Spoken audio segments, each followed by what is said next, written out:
Metallica name sort of has rung loud and clear throughout the world, especially over this past year. Kind of been considered a sort of a rock and roll sensation of sorts. Kind of a word that might make you feel uncomfortable. But now that the year's coming to an end, do you guys really feel like you've accomplished something major? Has it been a breakthrough year? Oh, but the year's coming to an end. Now that you're coming to an end. I don't know. Oh, shit. You guys are not coming to an end yet. Has 91 been the breakthrough year, or do you think it's just an extension of what you're already... Yeah, I mean, every year has been a breakthrough year,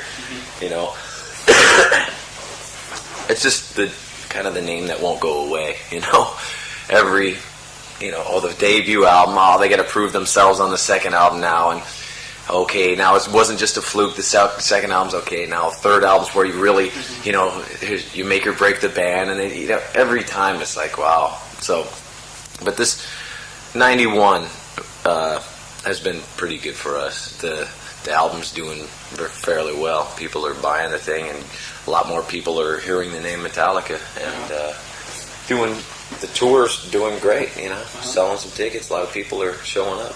Maybe even, actually, like I say, 89 or 90 could have been more significant, because that's when people were calling you the band that radio wouldn't play, right. And yet you were still selling quite well and filling concert halls. Yeah. So in that sense, maybe a major accomplishment. Yeah. Well, the And Justice for All tour, that was 17 months. I mean, we spent a lot of 89 touring. But even before that, the Monsters of Rock in the United States, the Van Halen thing, that kind of got us the name out there with your kind of mainstream rockers, so-called, and they were, wow, this is, beyond rock and roll or whatever. This is a little more aggressive, and this is something different. Mm-hmm. So, yeah, 91, this has been fine. To sum it up, we're doing our thing, As every album sort of a watermarker, it's just sort of, it reflects, changes in the band. You guys have come up a step, and it shows with each time you put out a CD.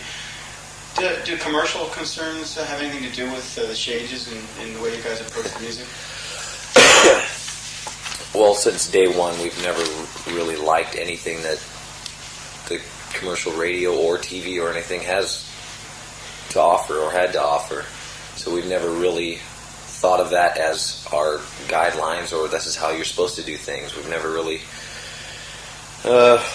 lived life, even as kids, how you were supposed to live it, and everyone wants to be different, and that's how we approached it musically. And when you say every album has gotten better, I think at least that's what he said.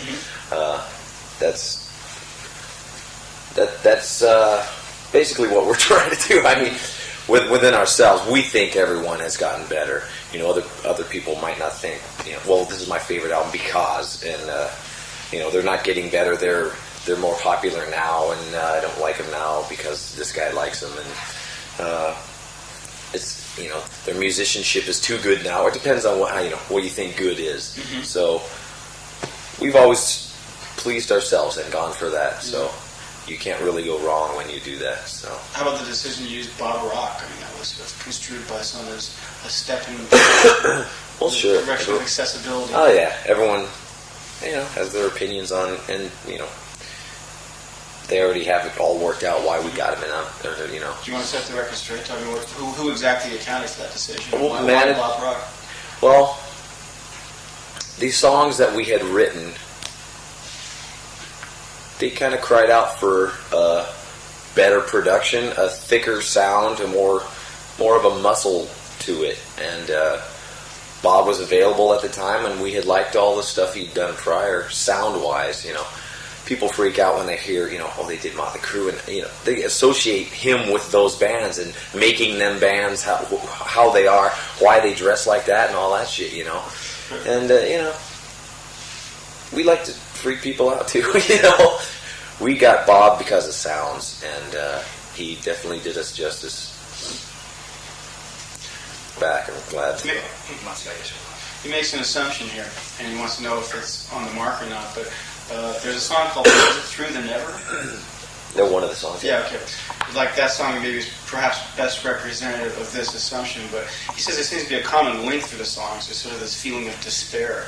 That, people are sort of always tottering. Somebody's always tottering on the edge. It's beyond salvation. Is that a conscious effort on your part?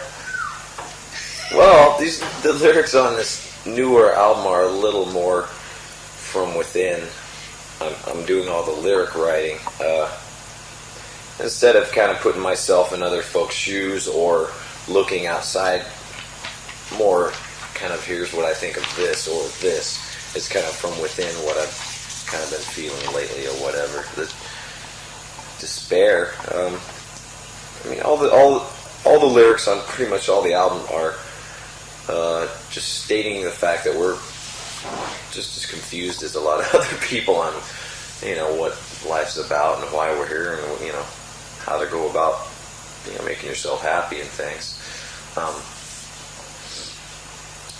Through the Never itself it's more kind of, it's basically, that song itself is based on the, Carl Sagan's Cosmos, that series he had on the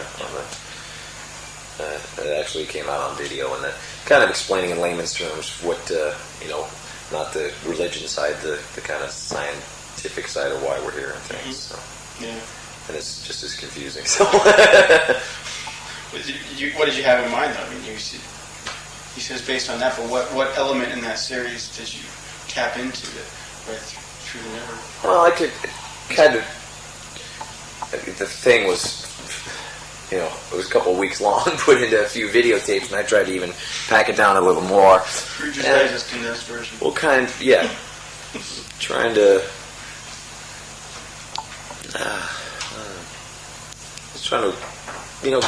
get into a song, that whole thing, basically.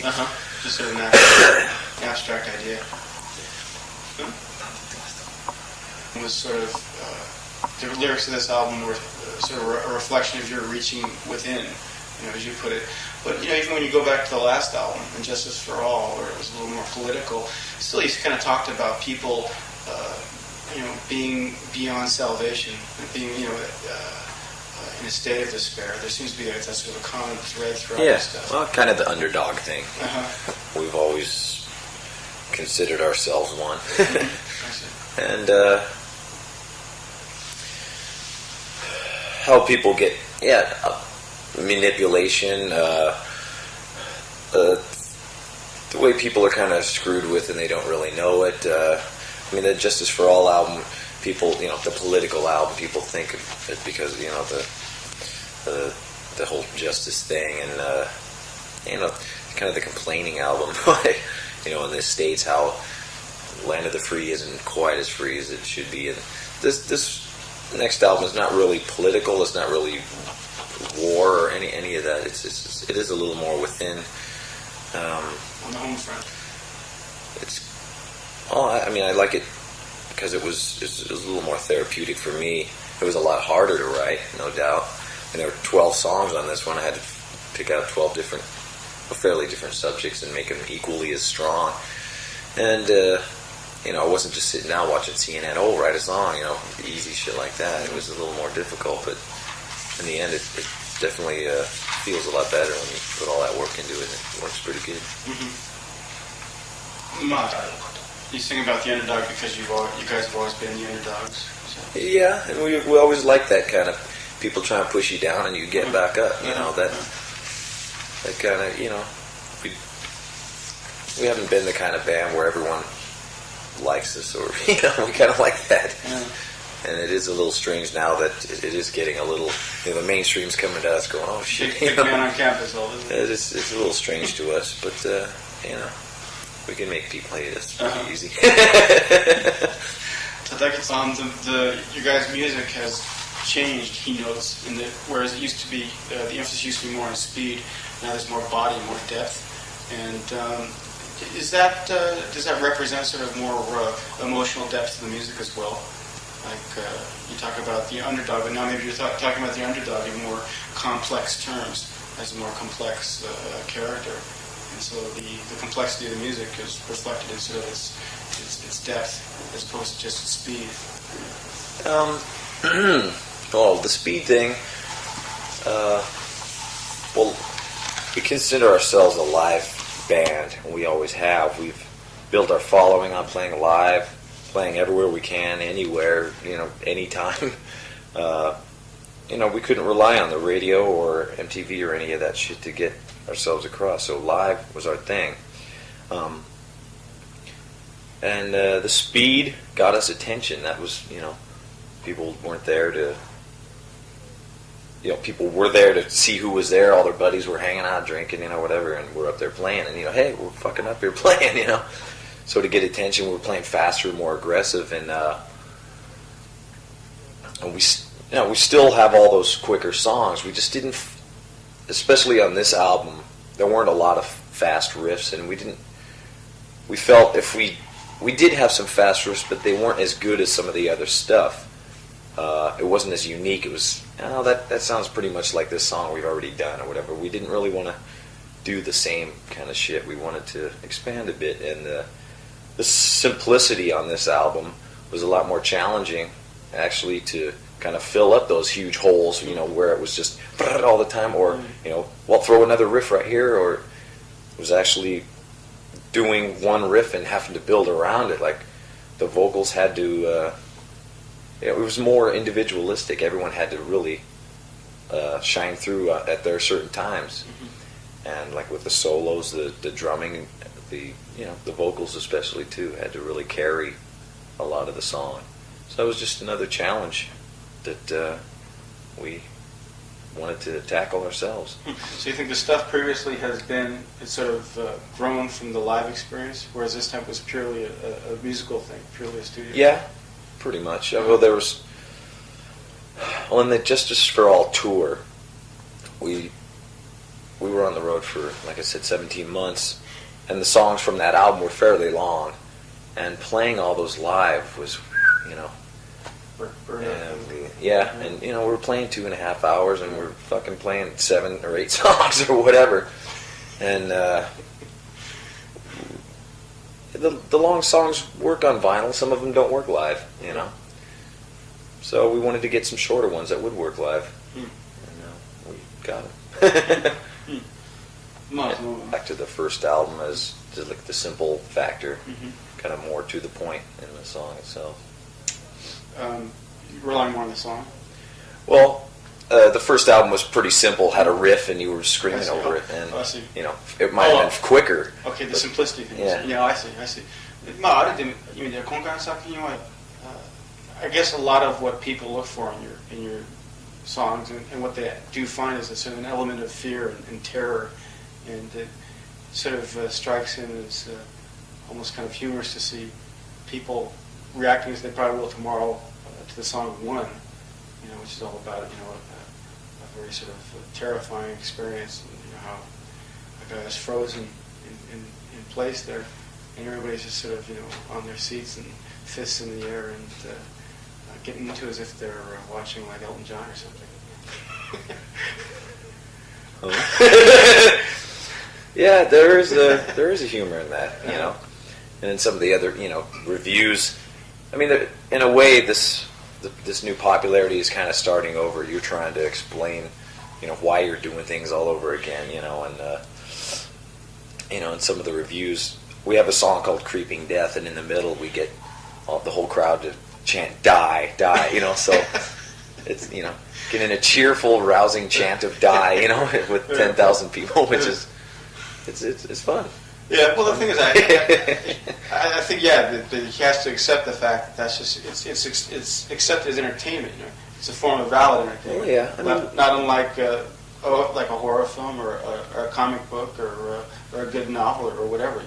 It's a valid form of entertainment, and people are going to respond honestly because they like what they see. Sure. So they get on the chairs and they throw the fist in the air. And that's and live and vinyl, CD, whatever is it's completely different. Yeah. You might sit there and watch the video of One and get completely depressed and want to not lay down in your bed ever again or whatever. Cry yourself to sleep. And live, it's a totally different story. Yeah, I guess so. Yeah.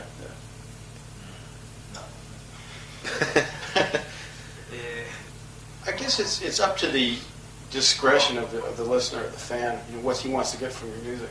I mean, I suppose you plant little messages or whatever it is in there, and the guy who's looking for the little discrete messages can get those and enjoy those sort of silently.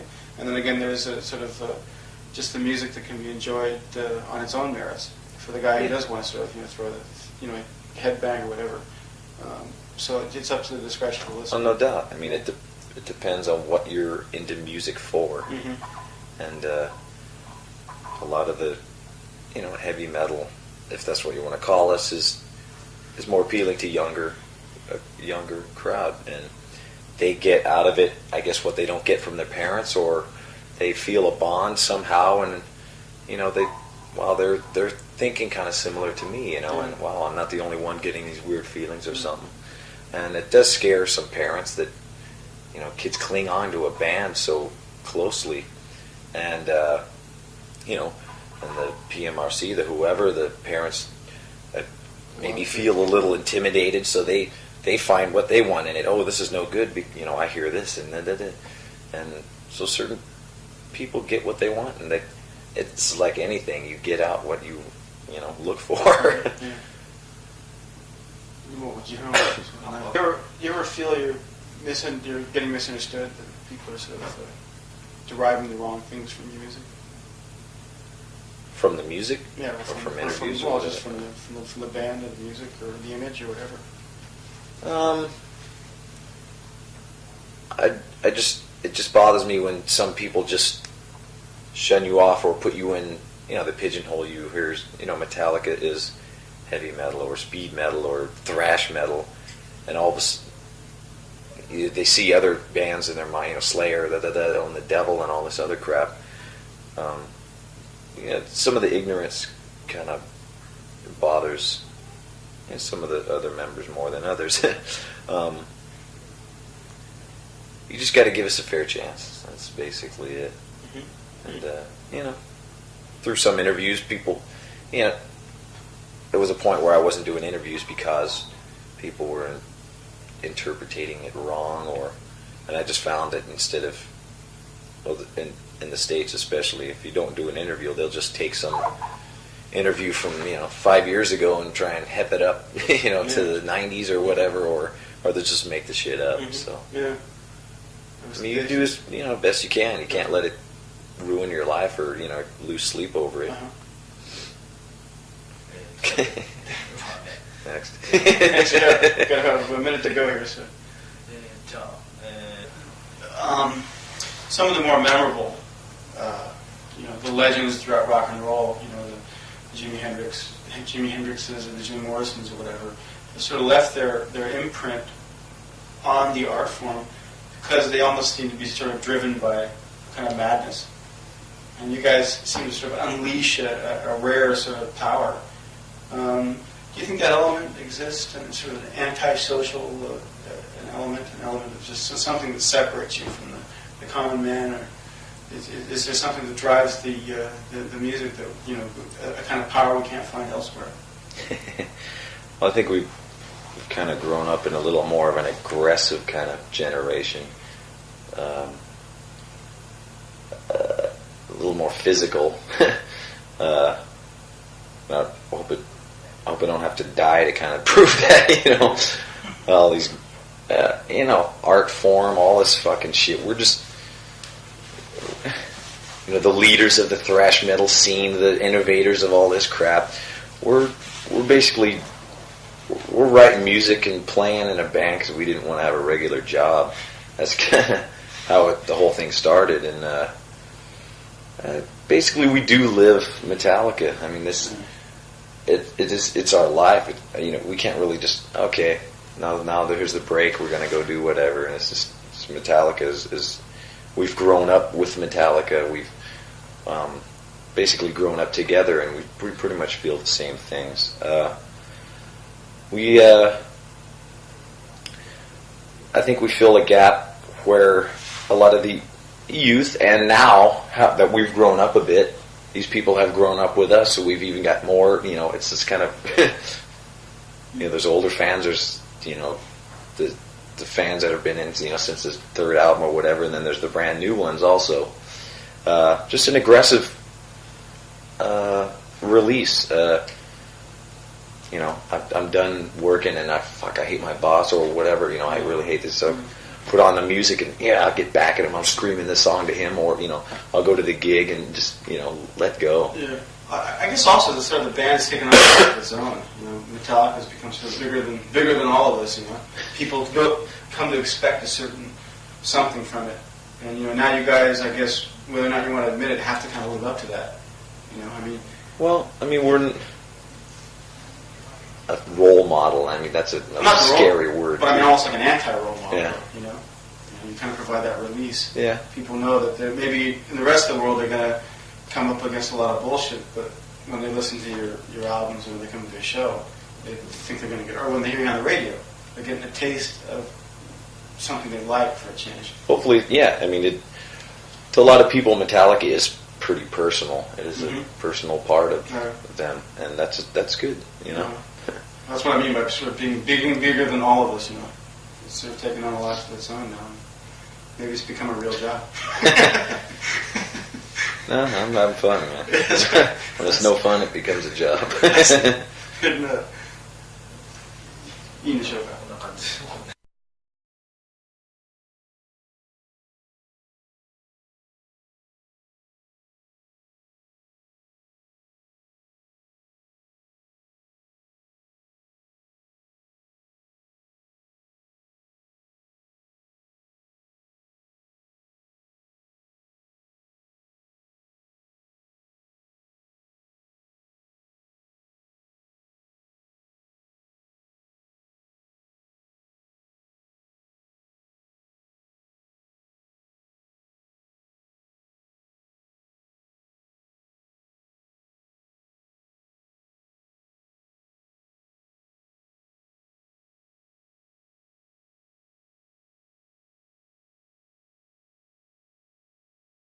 Metallica name sort of has rung loud and clear throughout the world, especially over this past year. Kind of been considered a sort of a rock and roll sensation of sorts. Kind of a word that might make you feel uncomfortable. But now that the year's coming to an end, do you guys really feel like you've accomplished something major? Has it been a breakthrough year? Oh, that the year's coming to an end. Now that you're coming to an end. I don't know. Oh, shit. You guys are not coming to an end yet. Has 91 been the breakthrough year, or do you think it's just an extension of what you're arguing? Yeah, every year has been a breakthrough year. It's just the kind of the name that won't go away. Every the debut album, they got to prove themselves on the second album now, but even before that, the Monsters of Rock in the United States, the Van Halen thing, that kind of got us the name out there with your kind of mainstream rockers, so-called, and they were, wow, this is, beyond rock and roll or whatever. This is a little more aggressive, and this is something different. So, yeah, 91, this has been fine. To sum it up, we're doing our thing, As every album sort of a watermarker, it's just sort of it reflects changes in the band. You guys have come up a step, and it shows with each time you put out a CD. Do commercial concerns have anything to do with the changes in the way you guys approach the music? Well, since day one, we've never really liked anything that the commercial radio or TV or anything has to offer or had to offer. So we've never really thought of that as our guidelines, or this is how you're supposed to do things. We've never really lived life, even as kids, how you were supposed to live it. And everyone wants to be different, and that's how we approached it musically. And when you say every album has gotten better, I think at least that's what he said. That's basically what we're trying to do.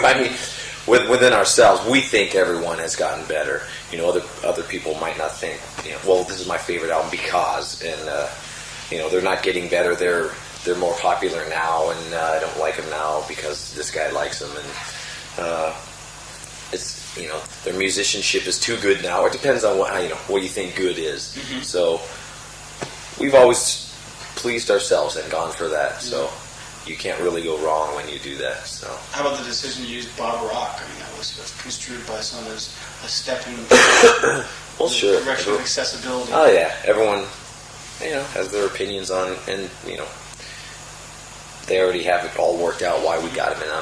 You know. Do you want to set the record straight? Tell me who exactly accounted for that decision? Well, why Bob Rock? Well, these songs that we had written,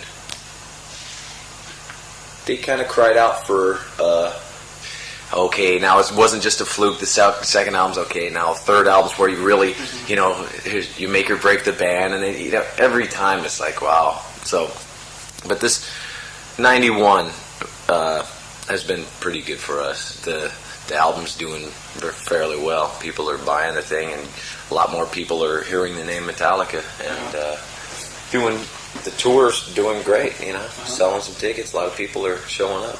Maybe even, actually, like I say, 89 or 90 could have been more significant because that's when people were calling you the band that radio wouldn't play, right. And yet you were still selling quite well and filling concert halls. Yeah. So in that sense, maybe a major accomplishment. Yeah. Well, the And Justice for All tour, that was 17 months. I mean, we spent a lot of 89 touring.